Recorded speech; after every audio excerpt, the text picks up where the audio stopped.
एक समय की बात है। एक जंगल के किनारे एक छोटी सी बकरी रहती थी। वह बहुत ही बुद्धिमान और सतर्क थी। जंगल में अक्सर शेर का डर रहता था, लेकिन बकरी अपनी समझदारी से हमेशा खुद को सुरक्षित रखती थी।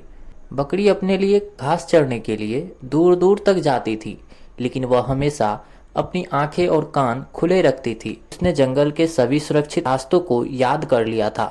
एक दिन जब बकरी घास चर रही थी, उसे अचानक महसूस किया कि कहीं पास में कोई खतरा है।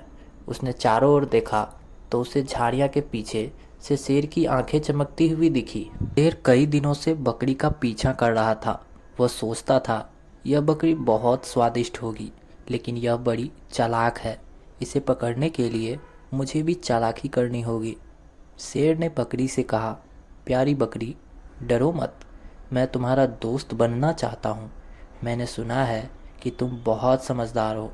मुझे तुम्हारी बुद्धिमानी से कुछ सीखना है। बकरी ने तुरंत समझ लिया कि शेर झूठ बोल रहा है। उसने मन ही मन एक योजना बनाई। वह बोली, शेर महाराज, यह तो बहुत अच्छी बात है।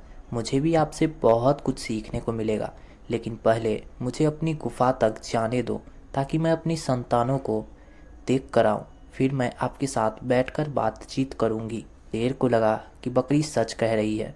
उसने उसे जाने दिया, लेकिन बकरी सीधे अपनी गुफा की ओर न जाकर एक ऊंची चट्टान पर चढ़ गई।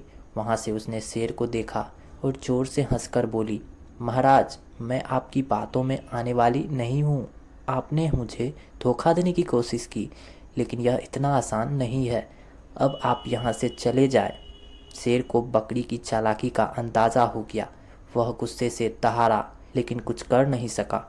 उसने सोचा, इस बार तो यह बच गई, लेकिन अगली बार इसे पकड़ ही लूँगा। और वह वहाँ से चला गया। कहानी से शिक्षा हमें यह सीखने को मिलता है कि बुद्धिमानी और सतर्कता से किसी भी बड़े से बड़े खतरे को निपटा जा सकता है। बकरी ने अपनी सूझबूझ से खुद को शेर से बचाया, और यही जीवन में भी जरूरी है।